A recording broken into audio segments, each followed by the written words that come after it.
Muy buenas tardes, gente de Autodinámico. Yo soy Gabo Salazar y sean ustedes bienvenidos a nuestro tradicional Cars and Coffee, en donde semana con semana tenemos la oportunidad de hablar con personalidades y amigos de la industria automotriz. Y el día de hoy me acompaña Alonso Brugada para tener la oportunidad de hablar con un invitado de honor. Chacho López, ¿cómo estás, Chacho? Hola, ¿qué tal? ¿Cómo estás, Gabo? Saludos a ti, a Alonso, a todo el auditorio de Autodinámico. La verdad es que me da muchísimo gusto aquí platicar con ustedes y pues estar en esta buena charla que vamos a sostener en los próximos minutos. Así es, y no están ustedes para saberlo ni nosotros para platicárselos, pero la semana pasada intentamos hacer esta entrevista y oh, qué aventura tan divertida fue.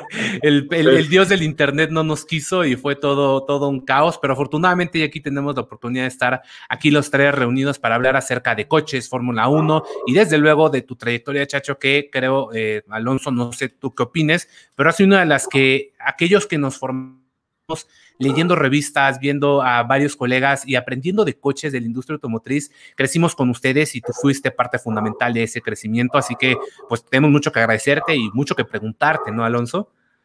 Sí, así es. Hola, Chacho. Hola, Gabo. Hola a todos los que nos están viendo.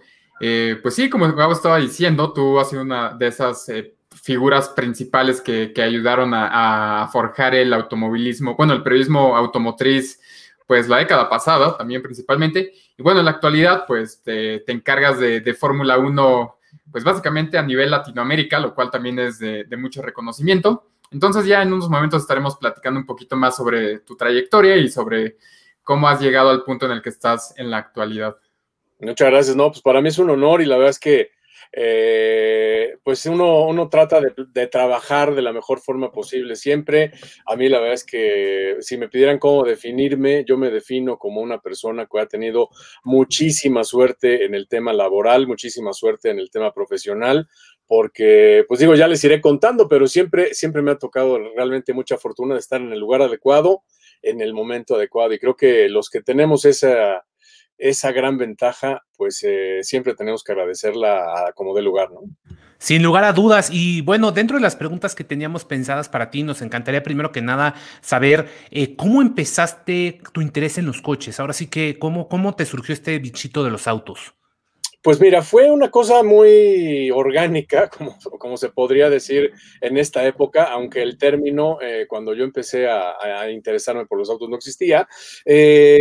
Cuando mi padre me llevaba o salíamos con la familia, mi padre le gustaban los coches, no era un aficionado, mi familia no tiene realmente un abolengo así, que digamos de autos, pero a mi papá siempre le gustaron y a mí me gustaba la forma en que él manejaba. Entonces, de acuerdo a lo que me han contado, desde muy pequeño yo le pedía que me subiera con él al lugar del volante en el coche para poder estar ahí y me ponía, pues antes se podía, no usaba ni siquiera cinturón de seguridad y me ponía yo, Pues sí.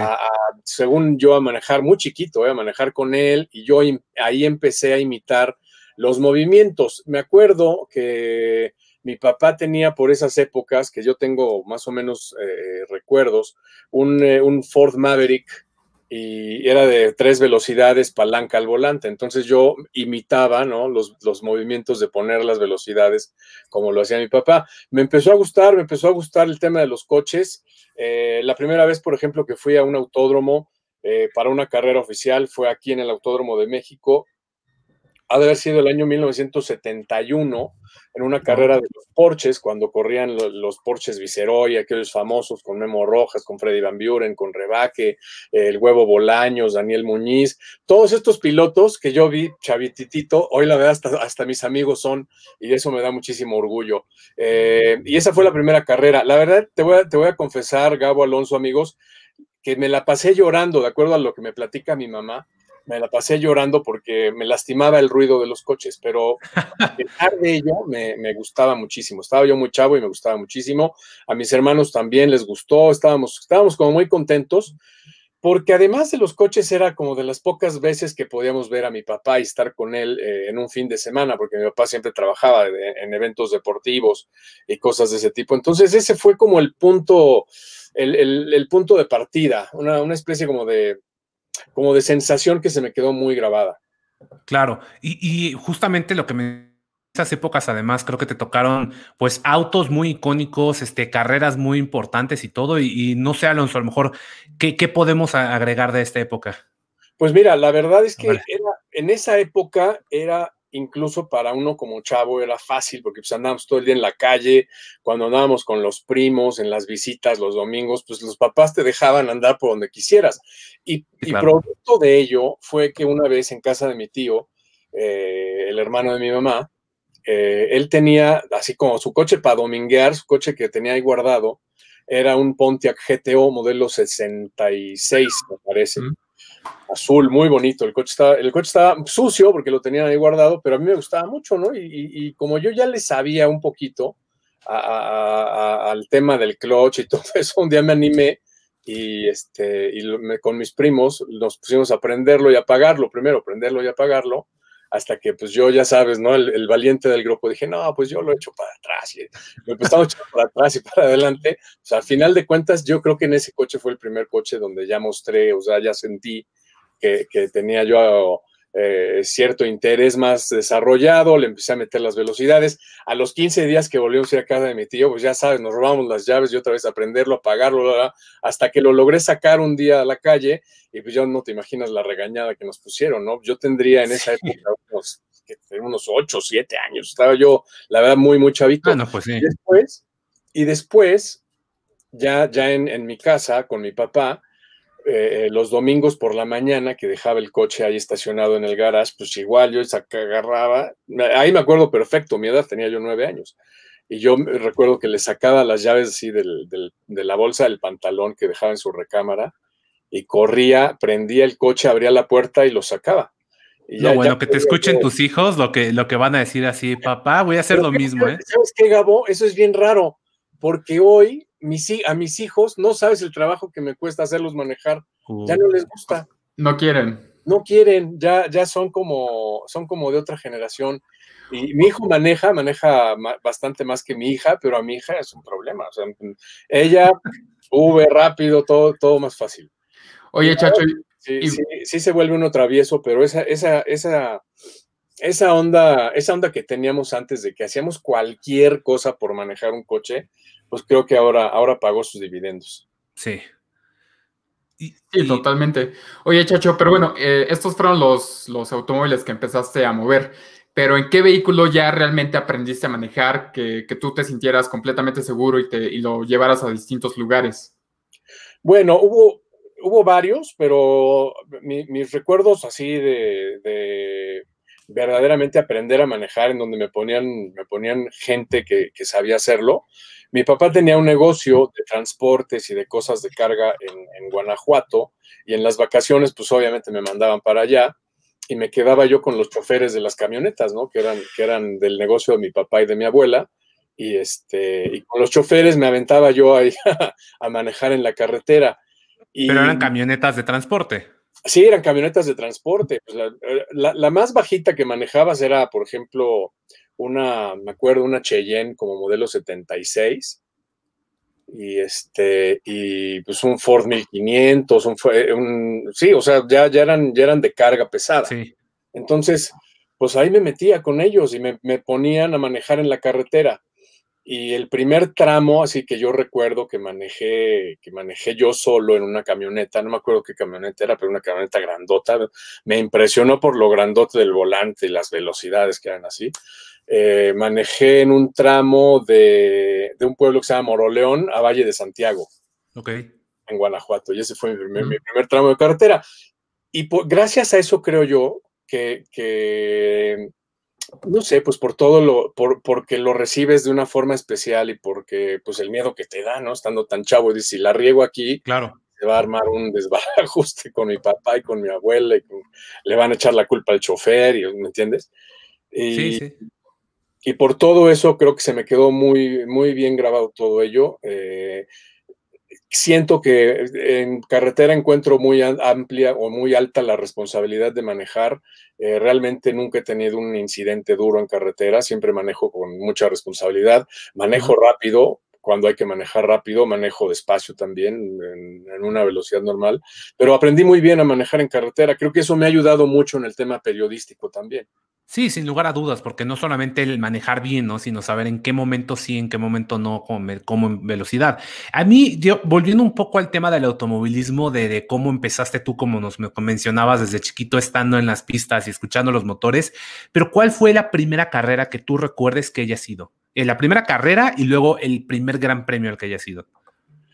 Bueno, el primer gran premio fue el Gran Premio de México aquí en el 86 de Fórmula 1, que fue la segunda época, y fue para mí una cosa de locos, o sea, fue una cosa espectacular porque me agarró en la mera época en donde yo, por ejemplo, empezaba trabajando ya en el periódico con mi papá en el Heraldo de México, y pues yo era súper fanático, o sea, a mí me encantaba desde el 81, eso lo recuerdo perfecto, porque me empecé a interesar gracias a Héctor Alonso Rebaque, que era mi ídolo en esos años, era el único piloto mexicano, entonces yo veía las carreras, el primer gran premio completo que vi así total fue el Gran Premio de Mónaco del 81.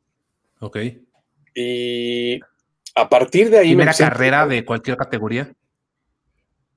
Pues antes de eso no, la verdad es que no era muy frecuente que en mi familia se utilizara o se acostumbrara el automovilismo, pero me acuerdo mucho, por ejemplo, de un acontecimiento. Mucha gente me pregunta, ¿cómo fue que te hiciste, por ejemplo, fan de los hermanos Rodríguez, de Pedro y de Ricardo Rodríguez? Me acuerdo perfectamente, así lo tengo aquí muy, muy grabado en la memoria. El día que se murió Pedro Rodríguez, que lo trajeron de regreso de Alemania, estaba yo viendo la tele en mi casa con mi mamá, interrumpieron la programación, salió Jacobo Zabludovsky diciendo: señores, en este momento están bajando el féretro del piloto mexicano Pedro Rodríguez, que murió el domingo en Alemania, bla, bla, bla. Y me quedó el hecho de que hayan interrumpido las caricaturas que estaba yo viendo, mi mamá, que siempre ha sido súper aficionada a todos los deportes, a mi mamá le gusta el béisbol, el fútbol, los toros, el automovilismo, ve todas las carreras, y eso me llamó mucho la atención. En mi familia siempre han sido mucho aficionados al deporte, y me llamó mucho la atención verla tan impactada y ver todo eso, ¿no?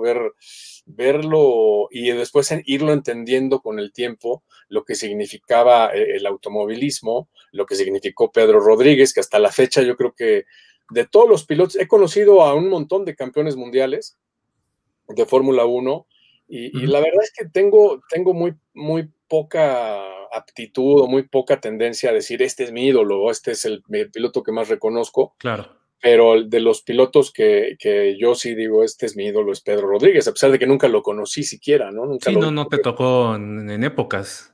Estaba yo muy chavo, cuando se murió tenía yo 4 años, 5 años. Sí, sí, eras un niño completamente. Y bueno, hace rato nos comentabas que ya habías acudido a un autódromo, pero bueno, ya tenías esta afición o interés por los automóviles de calle normales. Tal vez ahí tenías la espinita por el automovilismo, pero ¿en algún punto de tu vida te interesó ser piloto? Sí, cómo no. Cuando empecé a andar en la secundaria era yo un chavo así ejemplar. Yo era el niño de 10, ¿estás de acuerdo? Eso sí lo deben escuchar tus hijos y decir, ya ven, niños, ya ven. Todo, para que aprendan, no es cierto. Pero era de los que me sentaba hasta adelante en la primera silla ahí junto al escritorio de los profesores y era yo muy aplicado, la verdad.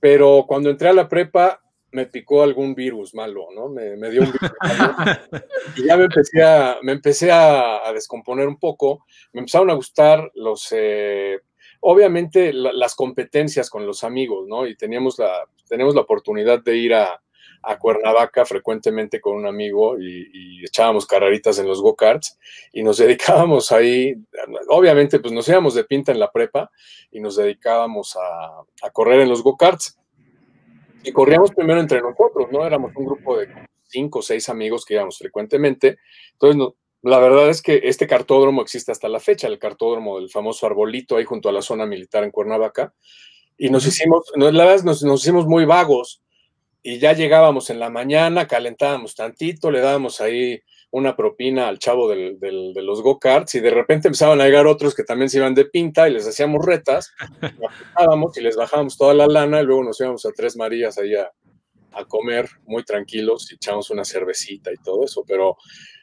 ahí fue cuando empecé yo a sentir que me daba que tenía posibilidades, que tenía cierta aptitud, manejando bien, manejando rápido.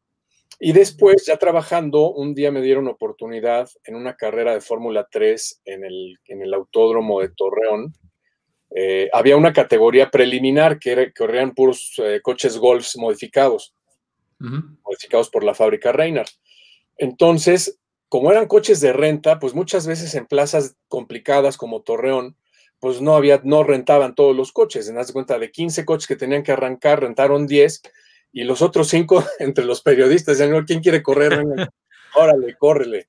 Y ahí empecé a manejar, y corrí unas carreras ahí. La mejor que corrí pues, fue ahí en Torreón al año siguiente, que arranqué último, terminé noveno. Después participé ya también como periodista en el Gartódromo de Cuautla, que es propiedad del papá de Leslie González, descanse en paz, y le mando un abrazo a toda la familia, a Eduardo, a Leslie, a todos. Se organizaron las primeras 24 horas de karting en México, eso fue por el 85, 86, una cosa así. Pues ahí voy a participar con un amigo, con Saúl Mora, que le mando un abrazo, y me dijo, pues venga, vamos a darle. Le dije, pues es que nunca he manejado realmente así 24 horas, a mí se me hacía una locura, ¿no? Sí, claro. No te apures, ahí vamos, ahí te vamos a coachar. Y sí, manejé ahí, y la verdad es que no nos fue tan mal, creo que damos cuarto lugar, una cosa así, que ahí ya manejé un poquito mejor, pero no, pues me di cuenta que lo mío no era la manejada. Tuve un altercado ahí con Leslie, fue cuando recibí ahí la primera mentada de parte de y la recibí ahí porque la saqué de la pista, no entendí el rebase, ella me venía rebasando, andaba rapidísimo Leslie para variar, pues yo no entendí el rebase y le pegué, la saqué de la pista, y en la siguiente vuelta cuando volví a pasar, me reclamó muy airadamente, pero bueno, ya le ofrecí disculpas por ese altercado. Han pasado unos años, ojalá él lo haya podido superar. Espero que sí, ya. Oye, perdón, Leslie.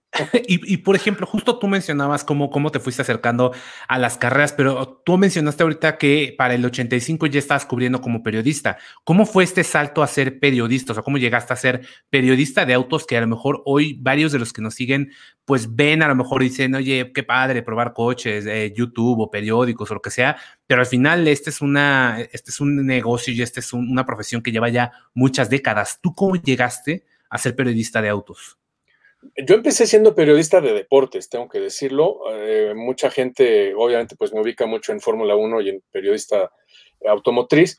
Empecé siendo periodista de deportes. Trabajé en un principio, yo empecé muy desde abajo, empecé siendo asistente de redacción. Yo iba por los refrescos y yo era el chícharo de la redacción de deportes, primero en El Sol de México, luego en El Heraldo. Empecé a trabajar con mi papá. Mi papá quería más que nada, pues que yo me formara, ¿no? De alguna forma. Claro. Y no me daba chance de hacer, digamos, lo que a mí más me gustaba, que eran los coches.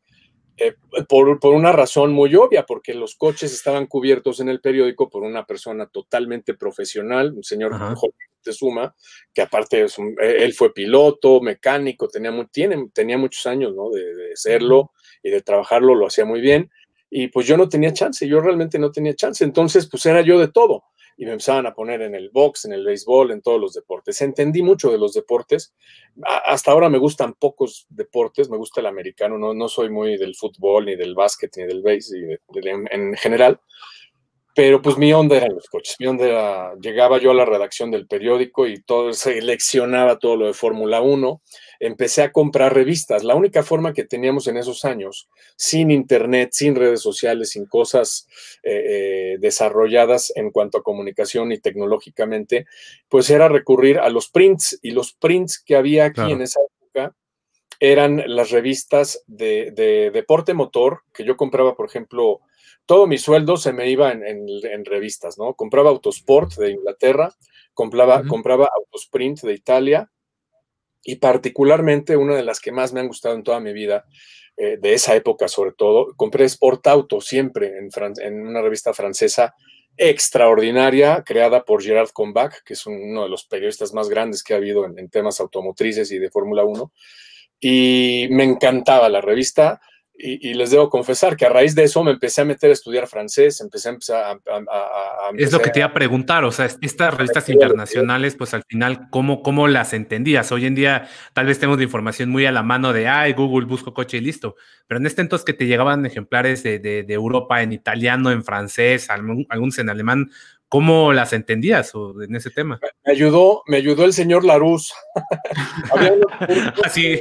de Larousse en cassettes, entonces me ponía a leer los libros y escuchar los cassettes y aprendía, ¿no? Aprendía más o menos a traducir realmente, porque no hablar, porque era muy difícil hablar. Entonces Claro. aprendía yo a traducir y me volví un especialista, ¿no? Me volví revistero. Y la gran importancia que tiene Sport Auto es que era una revista que era mitad de industria y mitad de Fórmula 1, mitad de automovilismo deportivo. Entonces a mí me empezó a cautivar, ¿no? Porque veías los coches que empezaban a lanzar en Francia y veías la reseña del Auto Show de Ginebra y veías los supercars que había en la época, ¿no? Que salían por ahí y ya sabes, ¿no? Y de repente me llamaba mucho la atención porque estos cuates, lo mismo que hacían en algún momento en Autosport o en otra revista francesa que se llamaba Autojournal, empezaban a probar coches de competencia y, por ejemplo, hacían una prueba del Lancia Stratos, hacían pruebas de coches de rally y muy padres. Y a mí me fascinó. No, qué buenas pruebas, yo quiero hacer esas también. Imagínate, ¿no? Unas pruebas espectaculares. Entonces, ahí me empezó a llamar mucho la atención y empecé ya a meterme a otro tipo de revistas, ¿no? Me empecé a meter ya a las revistas que son netamente de industria y siempre me gustaron mucho. Aquí en México, cuando salieron, debo confesar que yo empecé a comprar automóvil panamericano. Me empecé a hacer asiduo de automóvil panamericano. De repente compraba 4 ruedas, pero no la frecuentaba mucho. Y pues ahí era donde yo aprendía, porque siempre me gustaban los coches, me gustaba ver el más nuevo, cuál era el último lanzamiento de las marcas. Antes había 6, 7 marcas en México, era fácil seguirles. Sí, claro.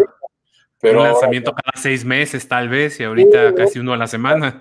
Incluso eran épocas de lanzamientos, ¿no? Era septiembre, octubre, que había lanzamientos de coches y ya das cuenta el super lanzamiento esperado de la gama de Chrysler y ahí te venían el Levarón y el Dart y el Volare y el Magnum y toda la gama, ¿no? Y luego la gama de Volkswagen y te venía pues la actualización del sedán con el Caribe y el Atlantic y la camioneta, así. Entonces era un poco más sencillo, pero me encantaba saber exactamente qué traían los coches, cuáles eran las diferencias. Empecé a buscarle por ahí y creo que ese fue el punto de partida. Ya después de que salí de TV Azteca, de Imevisión, para trabajar en Fox Sports, en el Inter, me dieron la oportunidad de dirigir 4 ruedas. Ahí fue que conocí a Alejandro Constantonis y al mismo tiempo conocí a Carlos Matamoros, que ya ellos, pues periodistas muy cuajados en la industria automotriz. Entonces, gracias a ellos, a los consejos, a hablar con ellos, a estar ahí metido, primero en la creación, digamos, de esa nueva época de 4 ruedas con Constantonis y luego muy constantemente con Matamoros y otros colegas, la verdad es que pecaría al no mencionar a todos, pero ellos los menciono porque ellos fueron los más directos con quienes empecé a adentrarme en el mundo, por ejemplo, pues con Cristian Moreno también, por ejemplo, ¿no?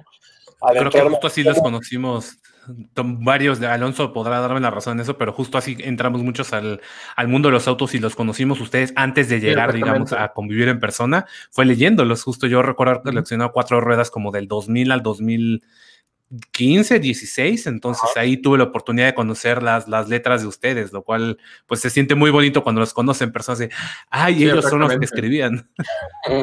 Sí, luego nos toca manejar nos toca manejar con ustedes y es como, mira, cumplí un sueño que jamás creí que iba a ser posible.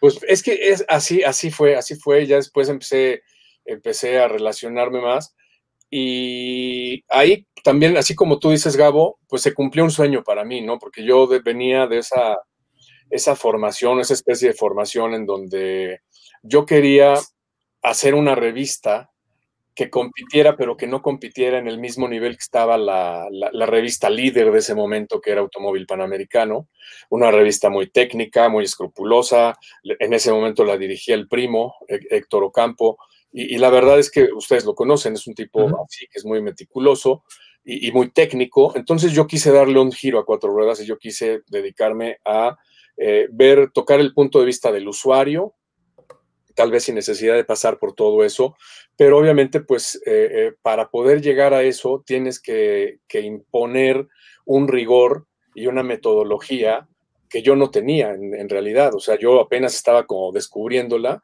y te digo, ahí fue donde Alejandro Constantonis fue muy, muy importante. Él me enseñó muchas cosas, las fui contrastando con otros colegas y poco a poco creo que en Cuatro Ruedas empezamos a hacer un paquete muy sólido de información y de cosas locas de pronto que se nos ocurrían, ¿no? Editorializamos de una forma, metíamos caricaturas, ilustraciones, hicimos portadas horrendas como la del pastel, que todo el mundo se acuerda, con el EOS de Volkswagen. La del pastel no me acordaba qué fe estaba. Ya 18 años. No me acordaba de eso. Y teníamos en exclusiva el lanzamiento del nuevo EOS de Volkswagen, que era convertible, muy, muy bonito y bla, bla, bla. Entonces nos salió muy mal, la verdad es que fue un experimento fallido. Y le ofrezco disculpas a Volkswagen por ello, pero fue mi culpa. Pero la verdad, así como tuvimos eso, creo que tuvimos otras cosas porque empezamos a hablar mucho desde el punto de vista del usuario. Y en el punto de vista del usuario nos empezamos a meter en otros temas. Empezamos a meternos en temas, por ejemplo, con el de las gasolinas, que antes era un problema pues, que lo tocaban los medios, pero pues lo tocaban muy por encimita. Y nosotros nos metimos bastantes veces a fondo y logramos descubrir pues todas las trampas, ¿no? que se hacían para la venta de gasolinas, desde el famoso cubetazo, ¿no? que te ponían una cubeta y te descargaban 3, 4 litros antes de verdad ponerte en el tanque, o la alteración de los chips para hacer las cosas, y nos metimos en varias broncas. Ahí le agradezco mucho a todo el equipo, a Mireya, a Carlos, que hicieron, la verdad, trabajos buenos de reportajes. Carlos, por ejemplo, se metió un día y localizó a un cuate que era ratero, un conejo, y este cuate le confesó, le dio cómo había una red de compra, de robo y de compra de partes sobre pedido, e incluso de coches completos sobre pedido que se los llevaban a Centroamérica. Y cosas de ese tipo. Y la verdad creo que anduvimos tocando muchas veces puertas importantes. Hicimos, con este equipo de Cuatro Ruedas creo que hizo cosas muy, muy buenas. Y yo no sé, la verdad a mí no me importa mucho eso de decir hicimos algo trascendente. No, la gente lo dirá, tal vez con el tiempo. Pero creo que en términos de competencia numérica y todo ese tema que se puede medir y que es visible o que fue visible, le dimos bastante lata a los medios importantes. Hicimos cosas interesantes y la verdad es que yo estoy muy orgulloso de haber participado ahí con todo este equipo de Cuatro Ruedas. Sin lugar a dudas. Chacho, bueno, y después de esta etapa en Cuatro Ruedas, ¿cómo es que das el gran salto a Fórmula 1 y a pues, estar en Fox Sports? Hijo, pues es que ahí cuando dejó de haber Fórmula 1 en México, en el 92, pues te digo, yo tuve la gran suerte de que pues, ya estaba ahí y me agarraron con el equipo de José Ramón Fernández. Yo hacía cápsulas, entrevistas. El primer Gran Premio de México que cubrí, pues me dijeron, ¿tú conoces a los pilotos? Y gracias a que yo compraba revistas y periódicos y todo, me sabía todos los pilotos, los conocía por su cara, todo. Y dije, sí, pues ve al aeropuerto y dicen que a las 4 de la tarde ya empiezan a llegar los vuelos de Europa, el de KLM y el de Lufthansa. Antes los pilotos llegaban en vuelo comercial. Ahí te paras en el aeropuerto y el que veas piloto de Fórmula 1 lo entrevistas. Y sí, tal cual, pues ahí fui y saqué todas las entrevistas. Creo que fui el único que pude sacar entrevistas con todos los que llegaban en ese día, los buenos y los malos, ¿no? Yo conocía a todos.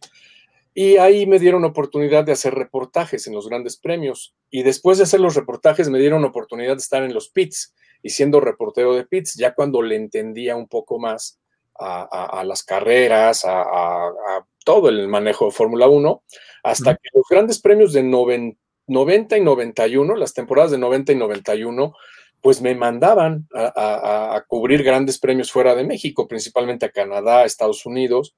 Entonces ya era yo el reportero, hacía pits, hacía yo notas, entrevistas con los pilotos, empecé a conocer ya mejor a la gente de Fórmula 1.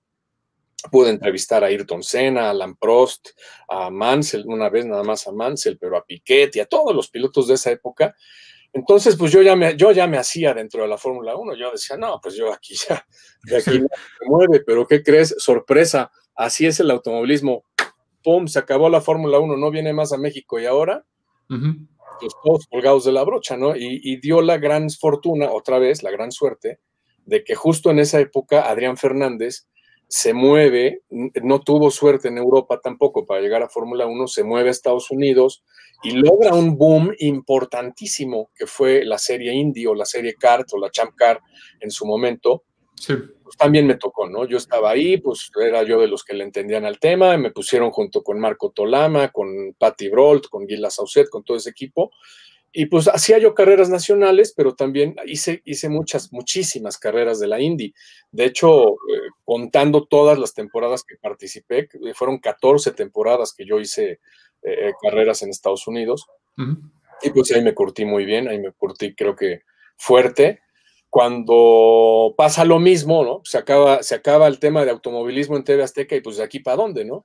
Sí, sí. Después de un tiempo, yo había tenido algunos contactos porque Fausto Ceballos, un alto ejecutivo de las cadenas de cable en esas épocas, que trabajó desde Televisa junto con su papá, era mi vecino. Siempre fuimos así cercanos, no éramos de vernos todos los días ni nada, pero nos saludábamos y nos llevábamos bien. Y Fausto Ceballos un día me dijo, él estaba en Fox Sports después de ser PSN, y me dijo, pues, ¿por qué no algún día no pensamos en que trabajes en Fórmula 1 aquí? Y se me quedó el gusanito de que, pues, yo un día tengo que trabajar ahí, porque la verdad, al ver el equipo, donde estaban Fernando Tornello, Adrián Puente, el Tano Fassini, y todos ellos, pues dije, me gustaría, pues, ¿por cómo no? Me gustaría trabajar ahí con los mejores, porque realmente a mí me parecen en Latinoamérica los mejores desde siempre. Y pues no sé, a lo mejor representar a México y a ver si se puede, y si se pudo. Un día me habló Fausto Ceballos por intermediación de un queridísimo amigo René López, productor, y de Raúl Orbañanos, también mi queridísimo Raúl. Y me habló Fausto y me dijo, pues vas, hay que hacer automovilismo aquí, ¿qué quieres hacer? Pues no había gran cosa. Le dije, pues mira, ahí están las carreras de GP2, el año que entra va a llegar Checo Pérez a GP2, si quieres yo puedo narrar las carreras. Me dice, no, pero estás loco, las carreras son a la 1, 2 de la mañana y nadie las va a ver en vivo. Y le dije, pues déjame intentarlo, yo las narro en vivo y vemos qué pasa. Y la verdad es que tuvimos bastante éxito, creo que pudimos formar un gran equipo de trabajo, transmitimos un par de carreras de Fórmula 1, pero después nos enfocamos a seguir a Checo Pérez en Fórmula 2, en GP2. Formé equipo con José Antonio Cortés, con Chapulín Díaz, con Luis Ramírez, y la verdad es que nos fue bastante bien, porque a pesar de que transmitíamos las carreras a esa hora, ¿no? La primera carrera era a las 2 de la mañana, y luego a las 4 y así. Teníamos bastante audiencia, pues porque la gente estaba metida, ¿no? La gente veía que Checo Pérez iba a llegar a la Fórmula 1, y la gente del medio en ese sentido cobijaba, ¿no? Y creo que fue una muy buena época. Al final... Esto fue aproximadamente como hace 10 años, ¿no? Más o menos. 2010. Un poquito más, ¿no? 2010. Exacto. Y un día, después de que ya estábamos haciendo Fórmula 2 y no sé qué, llegó el hombre que en esa época era el encargado total del tema motorsports en Fox Sports a nivel panregional, a nivel América Latina, Felipe Magouf.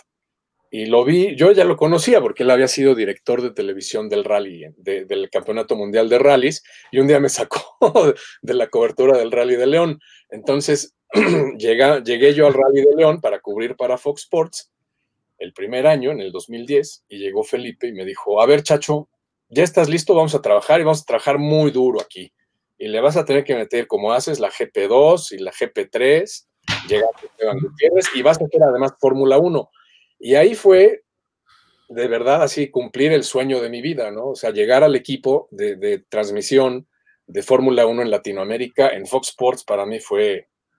Y claro. dije, ¿A qué coche tengo que lavar ahorita? Sí, claro, sin duda alguna es el sueño de muchos de poder llegar a ese punto, pero mucha gente también, obviamente, en una trayectoria tan larga que tienes tú y haber seguido la Fórmula 1 ya desde hace tantos años, tiene la duda y seguramente te quiere preguntar de cuál ha sido tu equipo favorito de Fórmula 1 en todos los años que llevas en esto. Al principio, cuando empecé en el 81, me gustaba Brabham porque ahí estaba Rebaque. Y además el coche era muy bonito, el Fórmula 1 de Brabham, el BT49C, que fue el coche que usaron en ese año, era un coche espectacular, fantástico, tenía efecto suelo, un mínimo adelante, o sea, era una cosa espectacular ese coche y me gustaba mucho Brabham. Pero después desapareció Brabham y me empezó a aficionar porque ahí estaba el otro mexicano en Fórmula 1, que era Joe Ramírez, por McLaren. Y empezó pues, todo el tema de McLaren, y Prost, y Lauda, y luego Senna. Entonces yo ya me hice fan de McLaren, dije, ya de aquí no me mueven. Y hasta la fecha, McLaren es el que más me mueve. Como aficionado, como seguidor de la Fórmula 1, me da mucho gusto que le vaya bien a McLaren, porque pues me parece un equipo que tiene una historia no contraria, sino pues en sentido inverso a la de Ferrari, pero con esa esencia de lo que logró hacer Bruce McLaren y de lo que hicieron los que siguieron después, ¿no? Sí. Pero sin ser una gran fábrica de coches. Y a mí me gustaba mucho, y creo que ese es el equipo que más me gusta, y eso no quiere decir que cuando transmita y cuando he tenido que hacerlo, pues digo cosas que se hacen mal en McLaren, por ejemplo, cuando estaban con Fernando Alonso, ¿no? Y toda esta época tan mala que han tenido, cuando con el mismo Checo, ¿no? Que lo maltrataron tanto. Sí. Así es esto, ¿no? Y mucha gente igual me dice, ¿y quién es tu piloto favorito? Pues realmente, como te digo, o sea, mis dos pilotos favoritos de Fórmula 1 serían Fangio y Pedro Rodríguez. Y de ahí en fuera, pues sí, de repente hay pilotos que te caen muy bien, que son muy amables, que son muy buena onda, pero de pronto cuando pasa algo malo, pues tienes que señalar eso malo. Entonces, claro. Fíjate, una de las cosas que decía Bernie Ecclestone, y que también lo dijo en algún momento Enzo Ferrari, según dicen los libros, es que si estás trabajando en el mundo de las carreras, nunca te hagas amigo de un piloto. Ok. Pues porque ese piloto algún día va a tener una polémica con alguien importante o va a tener una polémica incluso contigo mismo y vas a tener que contrapuntearte con ese piloto. Sí. Y lo peor del caso, ¿no? Que de pronto, pues ese piloto, sobre todo en esa época, pues es alguien que está o vive en el riesgo y no sabes si va a durar toda la vida, ¿no? Entonces, esas son de las cosas. Ahora creo que el mundo ha cambiado muchísimo y las carreras son mucho más seguras, infinitamente más seguras. Sí, desde luego. Pero sigue habiendo ese tema, ¿no? La dualidad entre apoyar ciegamente a un piloto y no. A mí muchísima gente, llevo 10 años o más desde que estaba en la GP2, que la gente me critica porque dicen que soy el porrista de Checo Pérez. Dirán que difícilmente, la última vez que yo hablé con Checo Pérez fue a mediados del año antepasado, creo. O sea, realmente no hablo con él. Cuando hace cosas malas, pues las tengo que decir y las digo, las he dicho. Pero tampoco me llevo mal y no tenemos problema, ¿no? Yo creo que él entiende lo que es mi trabajo y yo también entiendo lo que es su posición como piloto, claro. piloto de carreras, ¿no? Además de lo personal, ¿no? Que en lo personal, pues siempre quieres que le vaya bien, no solamente al piloto mexicano o latinoamericano, sino siempre quieres que le vaya bien al piloto que hace bien las cosas. Claro. Sí, totalmente. Oye, Chacho, ¿y cuál considerarías que es tu mejor logro en tu carrera como periodista dentro del mundo de los autos? Uy, pues creo que todavía no ha llegado, espero que todavía no haya llegado. Ajá. Quiero quedarme otro rato, ¿no? Me gustaría estar aquí. Obviamente yo soy el primero que cuando acaba una transmisión acabo de malas, acabo muy enojado. Y acabo enojado porque yo me autocritico lo más que puedo, no me dejo ser complaciente.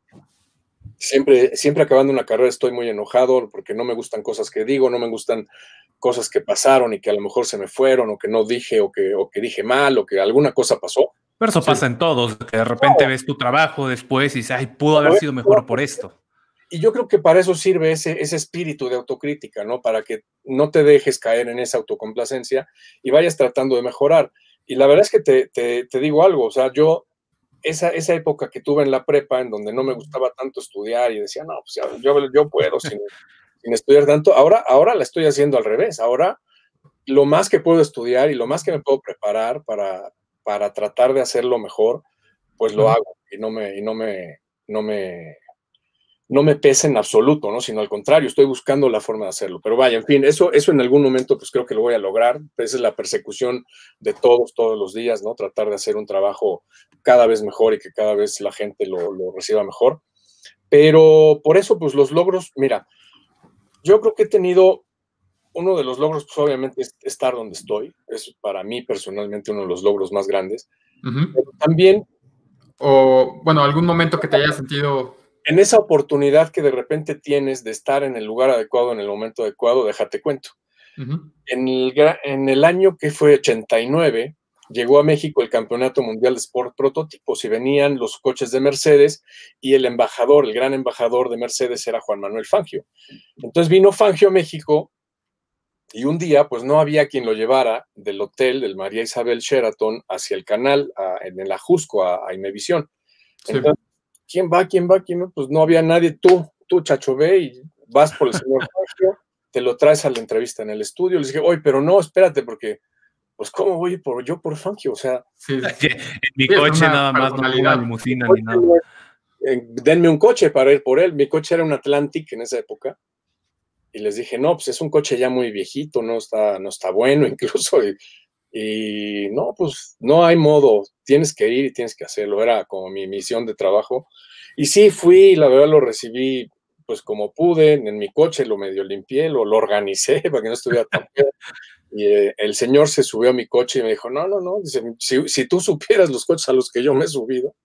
Dice, no, y empezamos a platicar, me sorprendió muchísimo lo buena gente que era Fangio, o sea, era un tipo encantador de todo a todo, súper educado, súper elegante, o sea, un tipo genial, un caballero impresionante. Y empezamos a platicar en el Sheraton, en el María Isabel, pues agarré Reforma para agarrar Periférico, y me iba diciendo, esta calle es Tíber, y esta desemboca allá a Polanco, a no sé de qué, y conocía la ciudad perfectamente, y me decía, por allá hay una calle que se llama Génova, y allá hay un restaurante de mariscos muy bueno, que me empezó a decir un montón de cosas de la Ciudad de México, de esos años, y yo empecé a platicar con él y empezamos a decir, aquí está el Ángel de la Independencia. Me dice, yo recuerdo ver las fotos en el 57 cuando se cayó en el sismo, el terremoto, fue una cosa terrible, cómo sigue el tema de los sismos, una serie de cosas increíbles. O sea, un campeón mundial, el hombre más ganador de la Fórmula 1 en esas épocas. Imagínate mi coche hablando conmigo. Sí, de lo más sencillo, así, ay, esos tacos de la esquina son los buenos, así. Casi como si hubiera vivido toda su vida en México, y es que le gustaba mucho México, y obviamente, pues, yo le decía, es que, pues, yo la verdad es que no tengo para otro coche, este coche está medio ya maltratado, me dice, sí, tienes un problema en la flecha de este lado, dice, seguramente es la junta homocinética, debes tener algún valero ahí, pero te la pueden cambiar, o sea, tienes oportunidad de repararlo, o sea, un hombre que sabía de todo, un hombre que estaba en todo, y la verdad es que me dio muchísimo gusto, muchísima alegría eso. Lo vine a dimensionar, o sea, yo acabé ese día tan emocionado, lo vine a dimensionar que estaba yo fascinado ese día y lo dimensioné ya mucho tiempo más tarde. Pero pues sí, creo que fui uno de los pocos periodistas que tuvieron contacto con... No, y aparte...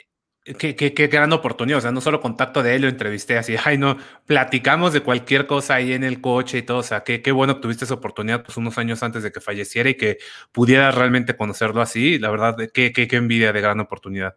Un tipazo, Fangio, la verdad es que independientemente de eso, vaya, yo después he estudiado de Fangio, ¿no? Y ves lo que hizo Fangio en Fórmula 1, es increíble, o sea, el señor empezó a correr muy, muy grande a los 30 y tantos años, casi 40 años, se fue a Europa con $1,500 y regresó siendo 5 veces campeón del mundo. O sea, una cosa tremenda, ¿no? Un hombre tremendo que sabía exactamente cómo darle al clavo para tener éxito. De esos hombres que hoy vemos con una admiración ciega, ¿no? Si Fangio fuera hoy si pudiéramos ponerle una especie de equivalente, o sea, sería un Bill Gates o sería un hombre de esas dimensiones, porque en su momento tuvo todo el éxito que se podía tener y dio los pasos adecuados que se podían dar en su medio, en su rama, en su entorno. Forma de vida, y fue el hombre más exitoso a pesar de todas las circunstancias, porque hay que recordar que en esa época era marcadísima, mucho más que ahora,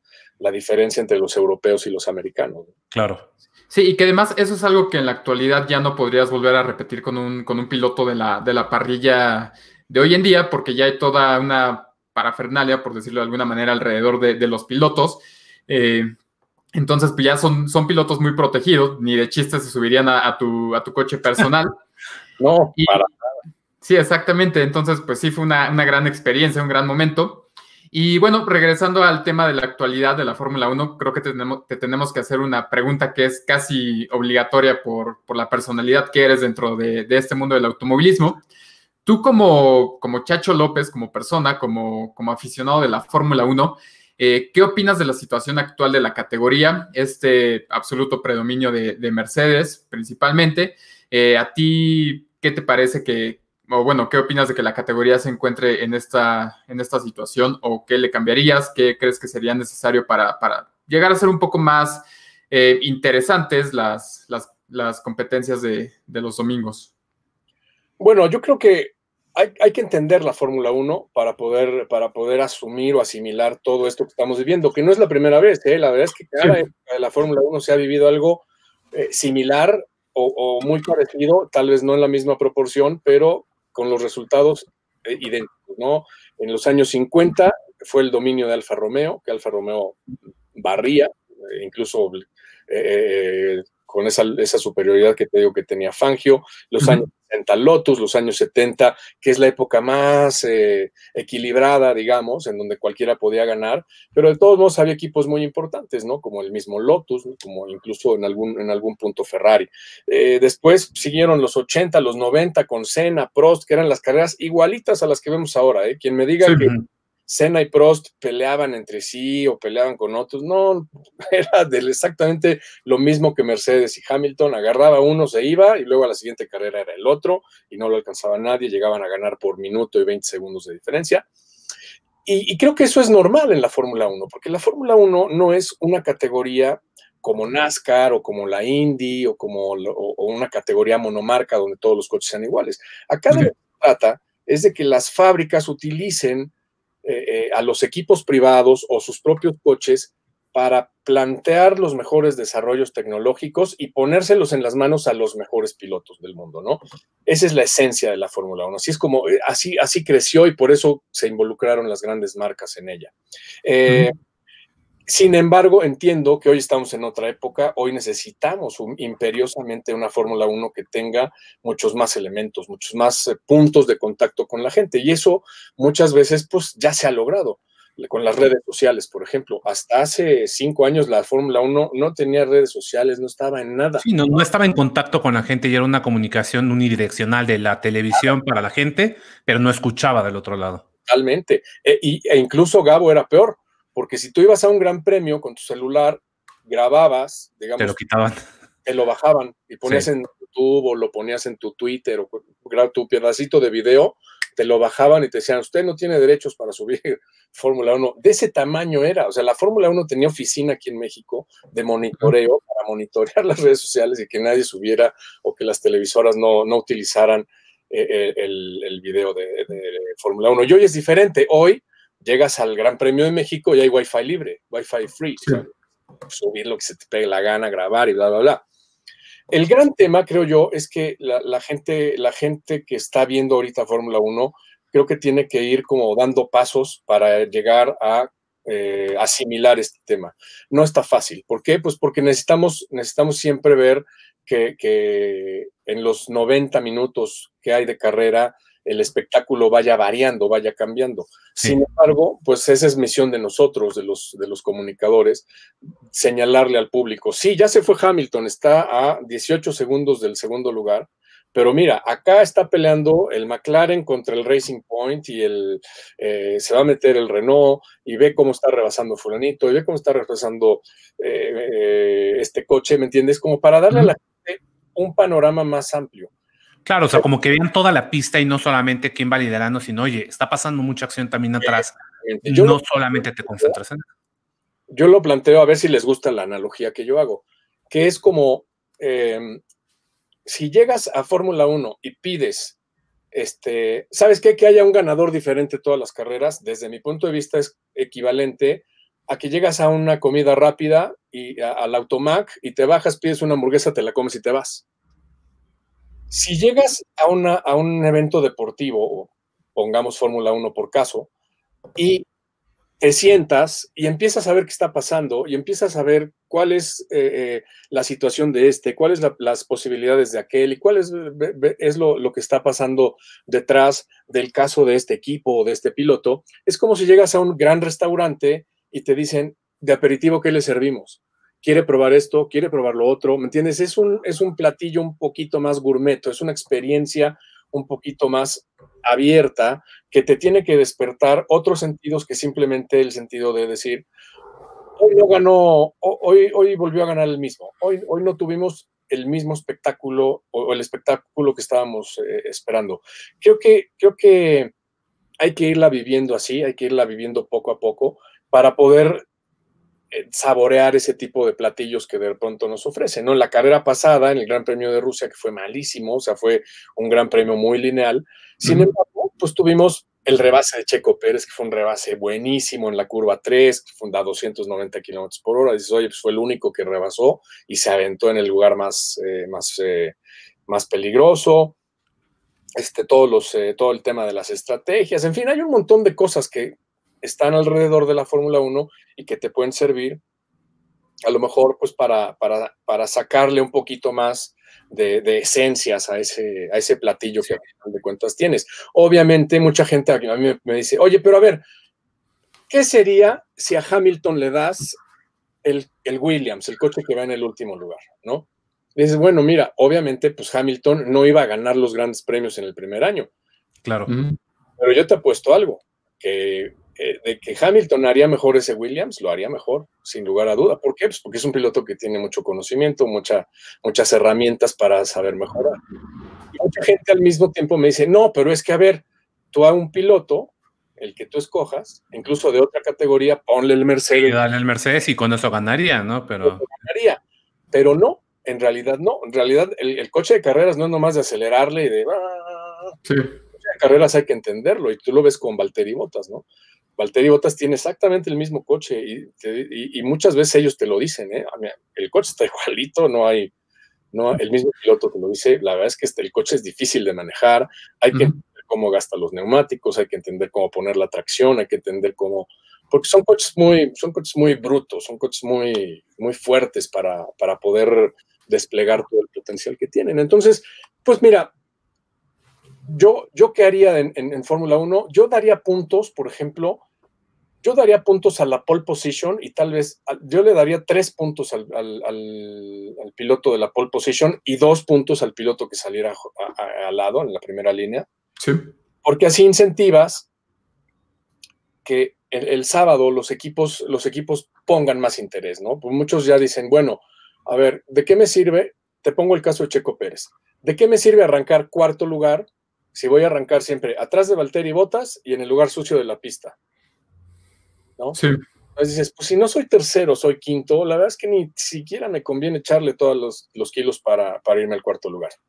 Es un caso, una nimiedad si tú quieres. Pero si dices, oye, a ver, si arranco segundo, aunque no acabe la carrera, ya tengo ganados 2 puntos que me pueden servir para distanciar a mi equipo de este otro que viene atrás y que a final del año son premios y es dinero. 2 puntos son 2 puntos. Claro. Y otra cosa, yo pondría también un esquema de puntuación el domingo en la carrera, por ejemplo, al piloto que avance más posiciones en pista, porque ahí vas directo a incentivar al que se anime a rebasar. Hoy los pilotos siento que están muy congestionados o muy pegados en un grupo y de pronto pues calculan, los pilotos también no son tontos, dicen, oye, pues si me arriesgo y ya voy en sexto lugar y la previsión de mi carrera era como para ir en décimo o en octavo, pues yo ya de aquí no me muevo, o sea, me voy en mi ritmo de carrera, no gasto las llantas, no hago nada que me haga salir de eso. Si los haces un poquito más parejos con las reglas que están actualmente, gastando menos dinero, y si aparte pones un incentivo de ese tipo, al piloto le quitas una venda, le dices, a ver, pues si te arriesgas, o sea, si tratas de rebasar a 1, a 2 o a 3, tienes un premio adicional. Un premio adicional que hoy no existe. Yo creo que el sistema de premios, de estímulos de Fórmula 1 está muy cerrado en eso, de que ganan puntos los 10 primeros el domingo. Pum, se acabó. Todo lo que hay el jueves, el viernes. Sí, entonces el esfuerzo solamente se concentra en esa carrera y no en los días previos. Eso no quiere decir que vaya a cambiar, ¿eh? Digo, no hablo por Hamilton y Mercedes. El día que sea Leclerc y Ferrari los que dominen, va a dominar y se va a llevar un rato esa onda. Pero así le das a la gente más herramientas para poder ver, como te digo, como un plato gourmet, como una experiencia gourmet. Sí, le agregas más sabor. Sí, disfrutar por que algo mucho más complejo y no solamente quedarte con la superficialidad que sería solamente ver el podio ya, sino decir, oye, todo esto es una experiencia mucho más integral que hay que saber y que conocer y saber disfrutar. Entonces, hay una idea que me parece también es una extraordinaria idea para captar nuevos aficionados, hacer carreras virtuales. Ok. En donde, de hecho, hoy hay una liga gaming, una liga de gamers de Fórmula 1 que es auspiciada por la Fórmula 1. Hay equipos como McLaren que tienen su team de gamers, de pilotos profesionales que compiten, y pues es como la propia liga de los gamers, ¿no? Sin embargo, algo que aprendí yo en la cuarentena, a principios de esta pandemia, fue que los gamers, como se divierten tanto en su Fórmula 1, jamás ven la Fórmula 1 No, son públicos totalmente distintos. O sea, el mundo de gamers es otro. Es otra cosa. Un punto bien padre que tiene, por ejemplo, la Fórmula E, que no mucha gente le gusta, es que el sábado de Fórmula E agarran, ponen simuladores y suben a 5 pilotos a competir ahí, entre cuates, contra 5 aficionados. Te forman y se echan como 6, 7 carreritas, pero de esos 5 lugares que hay para aficionados, pues los acaban ocupando, digamos, los 30 primeros de la fila y compites directamente contra el piloto. Sí. Yo creo que está muy bueno eso. ¿Por qué? Porque al mismo tiempo la gente que maneja eso te está dando, a ver, ¿cuál es tu red social? Dame tu Facebook. Te voy a darte un videito para que te subas. Te saco el video con tu celular, súbelo. Sí, provocas la conversación y que también se popularice, que creo que es algo que faltaba, tú lo has dicho, ¿no? Que te bajaban el video antes y en lugar de eso más bien decirle a la gente compartan, que se vea. Al fin y al cabo es mercadotecnia de guerrilla, que no te cuesta realmente tanto y que tienes un montón de impacto. Entonces sí, creo que la fórmula, tú lo has dicho, en esas estrategias mercadotécnicas lo están haciendo muy bien.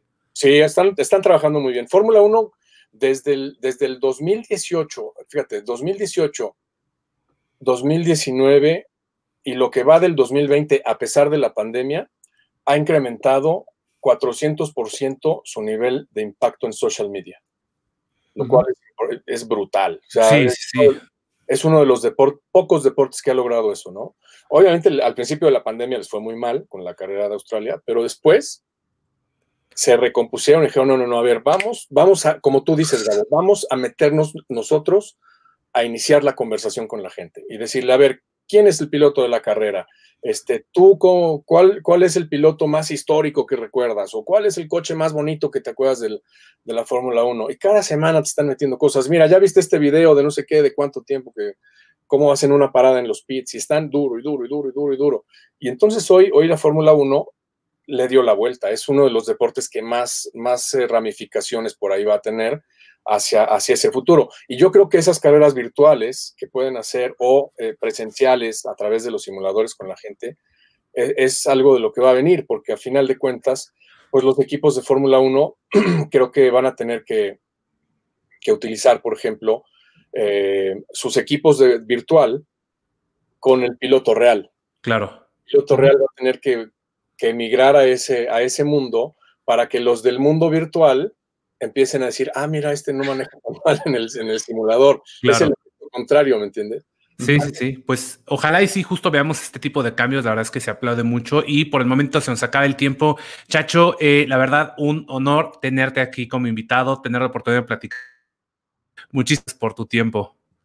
No, al contrario, mi querido Gabo, al contrario, Alfonso, muchísimas gracias por darme oportunidad de estar aquí con ustedes, por este momento con todo el público de Autodinámico. Y la verdad es que yo no tengo otra cosa que felicitarlos porque pues así como nosotros llevamos ya tiempo en esto y camino andado, la verdad es que tenemos que seguir aprendiendo de generaciones como ustedes, porque ustedes han hecho un gran trabajo de mucho escrúpulo, de mucha dedicación, de mucha calidad, y creo que eso sube el nivel para todos, y qué bueno, la verdad, porque eso está muy bien valorado, al menos de mi parte, y la verdad es que los felicito ampliamente, a Gabo principalmente, pero por supuesto a todo el equipo que creo conocerlos a casi todos, y la verdad es que todos son chavos de primera en su trabajo y personalmente. Gracias, Chacho. Te mando un abrazo a la distancia.